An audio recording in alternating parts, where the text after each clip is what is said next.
Assalamualaikum all the science and chemistry lovers. My name is Bisma Asghar and today we are going to study another topic जिसमें हम ये देखेंगे कि equilibrium constant की value important क्यों है और हमें इक्विलिब्रियम कांस्टेंट की वैल्यू से क्या क्या इन्फॉर्मेशन मिलती है। इससे पिछले लेक्चर में हमने बात की कि कैसे इक्विलिब्रियम कांस्टेंट की वैल्यू से हम रिएक्शन की डायरेक्शन को प्रिडिक्ट कर सकते हैं। आज हम बात करेंगे कि आखिर उसकी एक्सटेंट ऑफ रिएक्शन कैसे प्रिडिक्ट होगी, जिसमें देखेंगे कि प्रोडक्ट्स, रिएक्टेंट्स, उनकी अमाउंट्स, वो सब कुछ कितनी है एट इक्विलिब्रियम और उस रिएक्शन ने किस तरह से मज़ीद प्रोसीड करना है। ये भी बहुत ही इजी चीज़ है, घबराने वाली कोई बात नहीं है। अभी हम इसकी तरफ जैसे जैसे जाएंगे, हम स्टेप बाय स्टेप हर चीज़ को करेंगे तो बहुत आराम से ये टॉपिक भी समझ आ जाएगा। तो चलते हैं लेक्चर की तरफ। तो मेरे केमिस्ट्री लवर्स, अब आपने अपने नोटबुक्स को पकड़ लिया क्योंकि हम अगले टॉपिक में डाइव इन करने लगे हैं। इससे पहले हमने जितनी चीज़ें पढ़ी हैं उसमें हमने एक स्टोरी बिल्डिंग की बड़े ही अच्छे तरीके से। हमने रिएक्शन की टाइप्स को भी समझ लिया, हमने ये भी समझ लिया कि रिएक्शन इक्विलिब्रियम पे कैसे पहुंचता है और उसके साथ साथ उसके इक्विलिब्रियम पे पहुंचने के बाद हमने उसकी कांस्टेंट वैल्यूज़ भी निकाल ली। उन वैल्यूज़ से हमने प्रोडक्ट की कॉन्सेंट्रेशन और रिएक्टेंट की कॉन्सेंट्रेशन, ये सारी चीज़ें भी समझ ली। इन सब चीज़ों को थोड़ा सा रिवाइज़ करने का मकसद ये है कि आपके दिमाग में ये जो स्टोरी बिल्डअप हो रही है ये हमें इस लेक्चर के साथ भी हेल्प आउट करेगी और आपको अगला कॉन्सेप्ट भी बहुत ही आराम से समझ आ जाएगा। अभी हमने जो लास्ट लेक्चर में बात की वो बात की थी हमने कि हम इक्विलिब्रियम कांस्टेंट की वैल्यू को डायरेक्शन ऑफ रिएक्शन को प्रिडिक्ट करने के लिए कैसे यूज़ कर सकते हैं। तो अब आप सबको तो समझ आ गई है कि प्रोडक्ट्स और रिएक्टेंट्स की फॉर्मेशन में हमने उसकी वैल्यू को किस तरह यूज़ किया और हमें क्या पता चला कि क्या रिएक्शन हमारा फॉरवर्ड डायरेक्शन में जा रहा है या रिवर्स डायरेक्शन में। प्यारे प्यारे से नोट्स अगर आप बना लेंगे ना डिफरेंट कलर्स में तो आपको बिल्कुल अच्छे तरीके से सारी चीज़ें समझ आ जाएंगी क्योंकि आपके सामने नोटबुक पे लिखी होंगी। अब आज हम दूसरा फ़ायदा पढ़ने लगे हैं। इक्विलिब्रियम कांस्टेंट को बेसिकली हम दो तरीक़ों से यूज़ करते हैं और पहला तरीका वो था जो हम पढ़ चुके हैं जिसमें we predicted the direction of a reaction. आज के लेक्चर में हम पढ़ेंगे कि किस तरह से हम इस रिएक्शन के इक्विलिब्रियम कांस्टेंट से एक्सटेंट ऑफ रिएक्शन प्रिडिक्ट कर सकते हैं। एक्सटेंट का क्या मतलब होता है?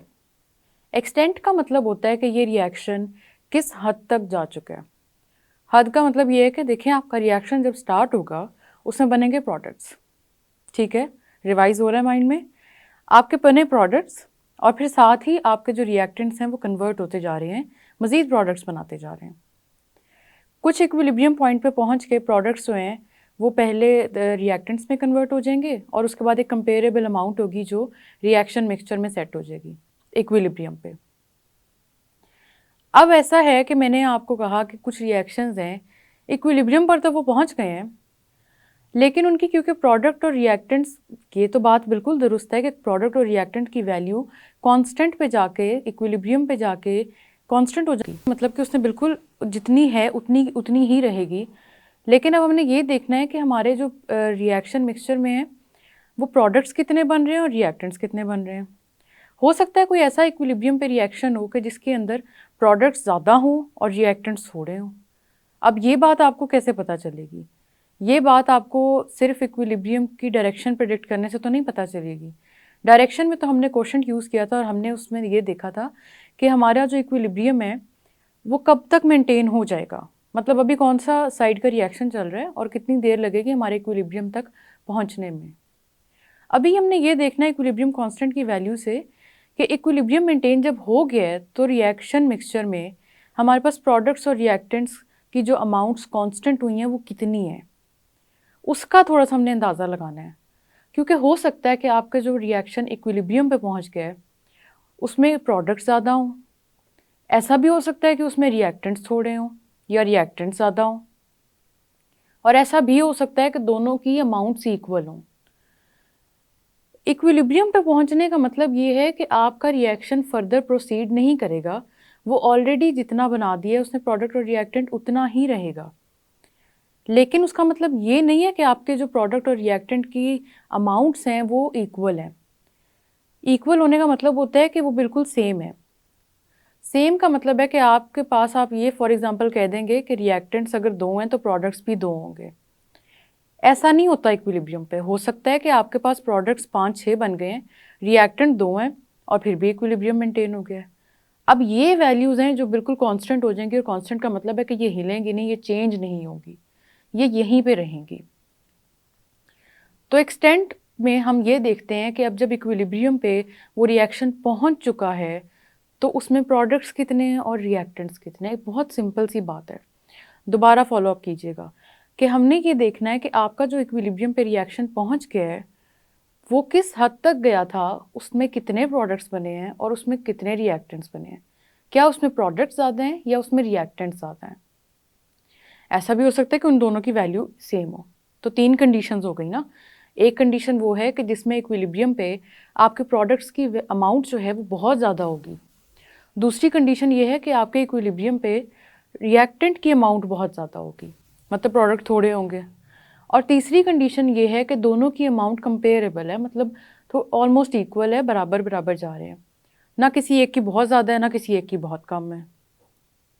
तो जब हम यहाँ पे इसकी बात करते हैं ना एक्सटेंट की, तो उसके लिए आपके पास केसी की वैल्यूज़ होना ज़रूरी है।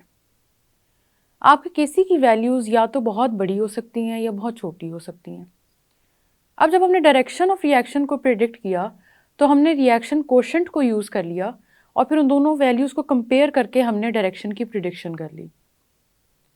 लेकिन जब आपने एक्सटेंट ऑफ अ रिएक्शन को प्रिडिक्ट करना है तो आपके पास सिर्फ केसी की वैल्यू है, आपके पास कोई और इस तरह का मेजर नहीं है कि आप उसको कंपेयर कर सकें।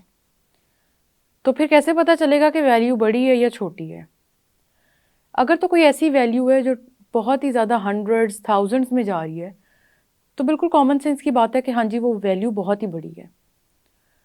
अगर कोई ऐसी वैल्यू है जो आपकी 1 से भी नीचे है, पॉइंट्स में है, 0.0000345 समथिंग है, तो इसका मतलब है कि वो वैल्यू बहुत छोटी है।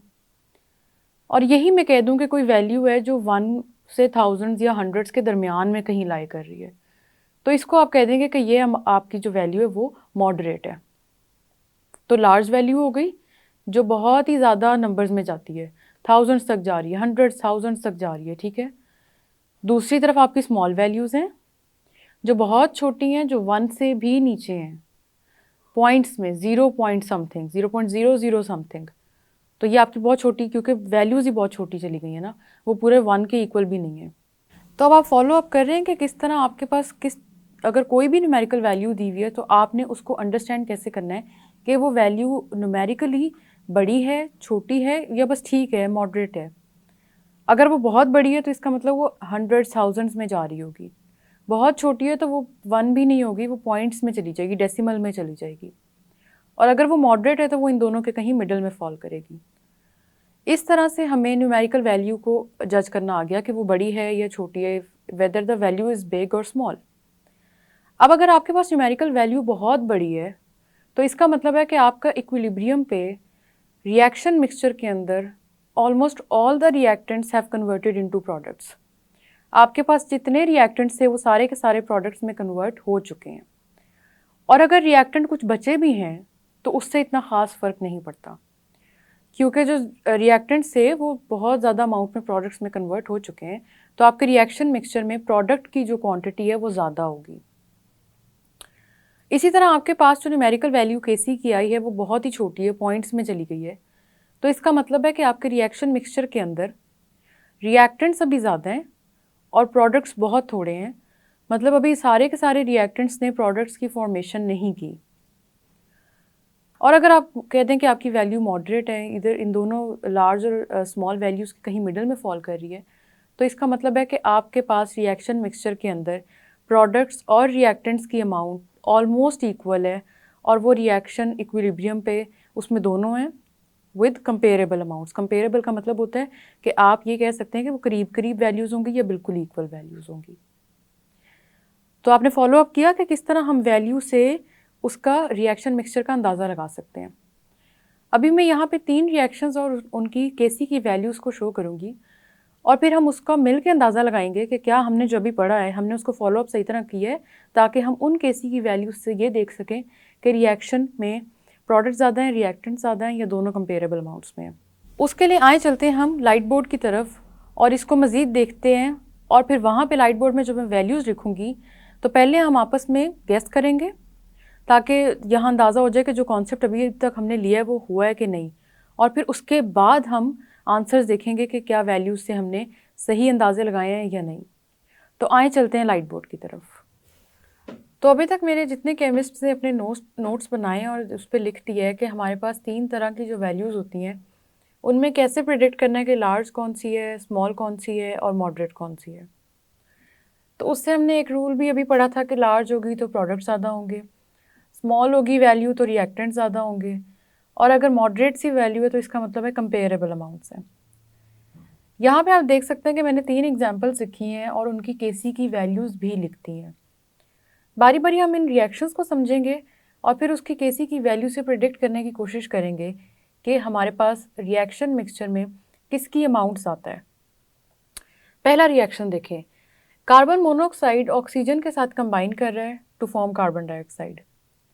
हम कह देंगे कि कार्बन मोनोऑक्साइड की ऑक्सीडेशन हो रही है। ऑक्सीडेशन का मतलब होता है एडिशन ऑफ ऑक्सीजन। तो हमारे पास कार्बन मोनोऑक्साइड की यहाँ पे जब हमने ऑक्सीडेशन की है तो उसने कार्बन डाइऑक्साइड की फॉर्मेशन कर दी है। मैंने इसके साथ ये आप देख सकते हैं कार्बन मोनोऑक्साइड के साथ भी स्मॉल जी लिखे, ऑक्सीजन के साथ भी और कार्बन डाइऑक्साइड के साथ भी। इसका मतलब ये है कि आपके रिएक्शन मिक्सचर में वो जिस फेज़ में प्रेजेंट है, मतलब गैस फेज़ में, तो वो हमें इस रिएक्शन से ही पता लग रहा है। अब जब कार्बन मोनोऑक्साइड की ऑक्सीडेशन होती है और कार्बन डाइऑक्साइड फॉर्म हो जाता है तो हमारे पास जो केसी की वैल्यू आती है वो है 2.2 इंटू 10⁻22। 22 हमारे 10 की पावर है और आपने ये बात याद रखनी है कि 10 की पावर अगर प्लस में होगी तो इसका मतलब है कि आपकी अमाउंट जो है वो बहुत लंबी है। 10 की पावर 22 का मतलब ये है कि आपने 1 के बाद 22 ज़ीरोज़ लगा देने आगे। तो आप खुद ही अंदाज़ा लगा लें कि जब आप इस 1 के बाद 22 ज़ीरोज़ लगा देंगे तो वो अमाउंट कितनी बड़ी बन जाएगी। तो उसको जब आप 2.2 से मल्टीप्लाई करेंगे तो ये तो बात बहुत ही ज़्यादा थाउजेंड्स में चली जाती है ना। तो ये वैल्यू हम देख सकते हैं कि ये बहुत बड़ी वैल्यू है। इसका मतलब है कि ये ऐसा रिएक्शन है कि जिसके अंदर कार्बन डाइऑक्साइड बहुत ज़्यादा फॉर्म हो चुका है और इसमें रिएक्टेंट्स बहुत थोड़े हैं। ऑलमोस्ट ना होने के बराबर हमारे पास इस रिएक्शन मिक्सचर में रिएक्टेंट्स होंगे। इसलिए हम इन रिएक्शंस के बारे में ये भी कह देते हैं कि they have almost reached completion, कि ये ऑलमोस्ट कंप्लीट हो चुके हैं रिएक्शन। कंप्लीट इसलिए हो चुके हैं कि ये ज़्यादा रिएक्टेंट्स को नहीं बना रहे, बल्कि क्या हो रहा है कि ज़्यादा से ज़्यादा प्रोडक्ट ही बनता जा रहा है। तो इस केसी की वैल्यू से हमें पता लग गया कि हमारे पास इस रिएक्शन मिक्सचर के अंदर जो प्रोडक्ट है वो बहुत ज़्यादा है। ये बात समझ आई कि प्रोडक्ट बहुत ज़्यादा अमाउंट में है, जिसका मतलब है कि इस एग्जांपल से आप इसको कंपेयर करें तो हमारे पास कार्बन डाइऑक्साइड है प्रोडक्ट साइड पे। तो हमारे पास जिधर भी जिस कंटेनर में भी हम ये रिएक्शन परफॉर्म कर रहे हैं उस कंटेनर में हमारे पास कार्बन डाइऑक्साइड की अमाउंट बहुत ज़्यादा होगी और कार्बन मोनोऑक्साइड और ऑक्सीजन की ना होने के बराबर होगी। तो यू कैन ऑल्सो से कि this reaction has almost gone to completion. इस तरह से केसी की वैल्यू से आपको पता लग गया कि आपका रिएक्शन किस पॉइंट पे खड़ा है। तो इससे आपको ये पता चल गया कि आपके पास प्रोडक्ट ज़्यादा हैं या नहीं। इसलिए इस बात का ध्यान रखना पड़ता है कि कुछ रिएक्शंस ऐसे भी हों कि जो इस तरह से प्रोसीड करें कि उनमें प्रोडक्ट ज़्यादा बने और जो चीज़ आपको चाहिए वही ज़्यादा बने, और वो आप इस केसी की वैल्यू से अंदाज़ा लगा लेते हैं। उसके बाद हम दूसरे रिएक्शन की तरफ चलते हैं जिसमें आप देख सकते हैं कि अमोनिया से हमारे पास कुछ प्रोडक्ट्स बन रहे हैं। एक और लेक्चर में हमने नाइट्रोजन और हाइड्रोजन के कॉम्बिनेशन से अमोनिया का रिएक्शन पढ़ा था। उसी तरफ ये देखें कि आप यहाँ पे पहले हमारे पास अमोनिया प्रोडक्ट साइड पे होता था, आज हमारे पास अमोनिया रिएक्टेंट साइड पे है। जिसका मतलब है कि ये रिएक्शन क्या हुआ, अमोनिया के टूटने का रिएक्शन है, डीकम्पोजिशन का रिएक्शन है। अमोनिया की डीकम्पोजिशन हो रही है और फिर से आप देख सकते हैं मैंने स्मॉल जी लिखा हुआ है, मतलब ये गैसियस फेज़ में है और आगे नाइट्रोजन और हाइड्रोजन की फॉर्मेशन हो रही है। नाइट्रोजन भी गैस फेज़ में और हाइड्रोजन भी गैस फेज़ में। केसी की वैल्यू आप देखें कि ये 3 × 10⁻⁻⁹ है। अब प्लस में अगर पावर हो तो उसका मैंने आपको बताया कि आपके 1 के बाद उतने ज़ीरोज़ लग जाएंगे तो आपकी अमाउंट बहुत ज़्यादा हंड्रेड्स थाउजेंड्स में चली जाएगी। अब अगर आपके पास 10 की पावर में माइनस है तो इसका मतलब यहाँ पे तो आप देखें ना कि प्लस की पावर में आप 1 के राइट साइड पे ज़ीरोज़ लगा रहे थे, यहाँ पे आप 1 के लेफ़्ट साइड पे ज़ीरोज़ लगाएंगे। अगर मैं 1 के लेफ़्ट साइड पे 9 ज़ीरोज़ लगा दूँ 1 2 3 4 5 6 7 8 9। तो 9 ज़ीरोज़ पे आप देखें कि 1 से तो ये बहुत वैल्यू छोटी ही चली गई ना। 1 तो पूरी भी नहीं है, क्योंकि 1 के आगे ज़ीरोज़ लगेंगे तो उसका मतलब कि वो वैल्यू बड़ी है। अब एक तो मैंने उससे पीछे ज़ीरोज़ लगा दिए, ये ज़ीरो कोई मैटर नहीं करते, आप इस 1 के पीछे जितने मर्ज़ी ज़ीरोज़ लगा दें। लेकिन अगर मैं यहीं पे किसी भी ज़ीरो के दरमियान में पॉइंट का साइन लगा देती हूँ, तो आप देख सकते हैं कि ये वैल्यू अब मैटर करती है लेकिन ये अभी भी 1 से कम, और ये काफ़ी हद तक कम है कि ये आप देखें कि उसके बाद आपने 8-9 ज़ीरो लगा दिए, जिससे पता लग रहा है कि आपकी जो डेसिमल वैल्यू है वो बहुत ज़्यादा फ्रैक्शंस में चली गई है, बहुत छोटी माइन्यूट वैल्यू हो गई है। ऐसी माइन्यूट वैल्यूज़ के लिए अभी अभी हमने पढ़ा, अभी अभी हमने समझा, इकट्ठे समझा इस बात को कि जब आपकी वैल्यू स्मॉल होगी केसी की, तो इसका मतलब है कि आपके पास जो रिएक्शन मिक्सचर है उसमें रिएक्टेंट ज़्यादा हैं और प्रोडक्ट्स बहुत थोड़े हैं। इसका मतलब है कि ये जो अमोनिया की डीकम्पोजिशन है, इसके अंदर आपके पास रिएक्शन मिक्सचर में बहुत ज़्यादा अमोनिया डीकम्पोज नहीं हो रहा, बहुत ज़्यादा नाइट्रोजन और हाइड्रोजन नहीं बन रहे, और आपके पास उस रिएक्शन मिक्सचर के अंदर जो ज़्यादा अमाउंट प्रेजेंट है वो अमोनिया की ही है। अमोनिया यहाँ पे हमारा रिएक्टेंट है। अगर आपके पास रिएक्शन मिक्सचर में जो ज़्यादा अमाउंट प्रेजेंट है वो अमोनिया की है, तो इसका मतलब है कि इक्विलिब्रियम पे अब आपके इस रिएक्शन के अंदर रिएक्टेंट ज़्यादा है और प्रोडक्ट बहुत थोड़ा है। अब अगर ज़्यादा रिएक्टेंट टूट ही नहीं रहा, अमोनिया डीकम्पोज ही नहीं हो रहा, तो इससे आप ये भी देख सकते हैं कि अमोनिया कितना स्टेबल कंपाउंड है। या आपको इस रिएक्शन को परफॉर्म कराने के लिए कुछ और कंडीशंस करवानी पड़ेंगी जिससे कि ये अमोनिया टूटे। वो बहुत सी और चीज़ें होती हैं, मतलब इंडस्ट्रियली जो यूज़ होती हैं कि आप इसमें कुछ ऐसा करें, टेम्परेचर बढ़ा दें या कुछ इस तरह की चीज़ें करें कि ये अमोनिया हिले, इसके अंदर के बॉन्ड्स हिले और फिर ये टूटे। लेकिन अगर अभी ये बिल्कुल नॉर्मल स्टेट में है, ज़्यादा डीकम्पोज नहीं हो रहा, तो इसका मतलब है कि अमोनिया बहुत स्टेबल है। और आपके पास अगर आप उसकी स्टेबिलिटी छोड़ दें और सिर्फ इसको देखें कि केसी की वैल्यू क्या बता रही है, केसी की वैल्यू आपको ये बता रही है कि रिएक्टेंट ज़्यादा हैं और प्रोडक्ट्स बहुत थोड़े हैं। ये तो हमारी दो कंडीशंस ऐसी हो गई कि जिसमें एक में हमारे पास प्रोडक्ट ज़्यादा थे और एक में रिएक्टेंट ज़्यादा थे। अब आप तीसरे रिएक्शन की तरफ चलें। आप देख सकते हैं कि N2O4 is converting into NO2। इस तरह से ये एक तरह से N2O4 की डीकम्पोजिशन भी है और वापस उसकी फॉर्मेशन भी है। जब ये इस डायरेक्शन में जाएगा, फॉरवर्ड डायरेक्शन में, तो इसकी डीकम्पोजिशन है, और जब ये यहाँ से वापस आएगा तो ये इसकी फॉर्मेशन है। केसी की वैल्यू 0.211 है। अब अगर आप इस वैल्यू से इसको कंपेयर करें तो ये तो वैल्यू 1 से भी बहुत दूर थी, बहुत ही ज़्यादा, कि इसको 1 के करीब जाने के लिए भी काफ़ी ज़्यादा वैल्यूज़ और ऐड करनी पड़ेंगी। लेकिन अगर आप इस वैल्यू को देखें तो ये 1 से सिर्फ 0.8 पॉइंट्स दूर है। इसमें 1 तक पहुंचने की कैपेसिटी ज़्यादा है और इसमें बहुत थोड़ी है। ये वैल्यू बहुत छोटी है जबकि ये वैल्यू फिर भी 1 के करीब करीब है। तो मैंने आपको ये कहा था कि हमारे पास 1 और 100,000 के दरमियान में जो वैल्यू इन दोनों अपर और लोअर लिमिट के थोड़ा करीब करीब होंगी उसको हम मॉडरेट वैल्यू कह देंगे। मॉडरेट वैल्यू में क्या होगा कि हमारे पास रिएक्टेंट्स और प्रोडक्ट्स की जो अमाउंट्स हैं वो कंपेरेबल होंगी। कंपेरेबल का मतलब है कि दोनों ही ऑलमोस्ट सेम अमाउंट्स में प्रेजेंट होंगे रिएक्शन मिक्सचर के अंदर, और दोनों ही फॉरवर्ड और रिवर्स डायरेक्शन में बहुत तेज़ी से जा रहे होंगे। आपका प्रोडक्ट बनेगा भी, वो टूटेगा भी, फिर वो रिएक्टेंट्स बनाएगा, रिएक्टेंट्स दोबारा प्रोडक्ट बनाएंगे, और इस तरह जो आपका रिएक्शन है वो प्रोसीड होता जाएगा।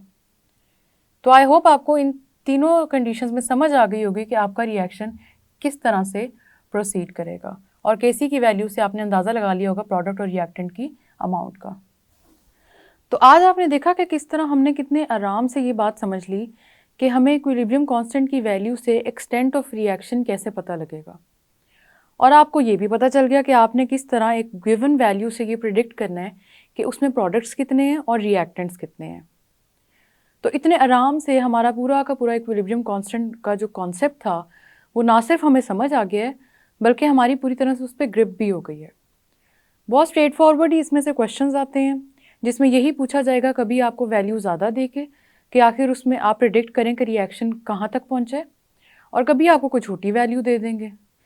इसी तरह के कुछ क्वेश्चंस हमारी एक्सरसाइज में भी हैं जो हम मज़ीद सॉल्व करेंगे, लेकिन अभी के लिए हमारे पास ये इक्विलिब्रियम कांस्टेंट की जो वैल्यूज़ थी उनसे हमने किस तरह भरपूर फ़ायदा उठाना है वो सीख लिया है। रेट ऑफ रिएक्शन हमारी अगली स्टोरी है, लेकिन उसको हम नेक्स्ट लेक्चर में डिस्कस करेंगे। तो आज के लिए इतना ही। अल्लाह हाफिज़।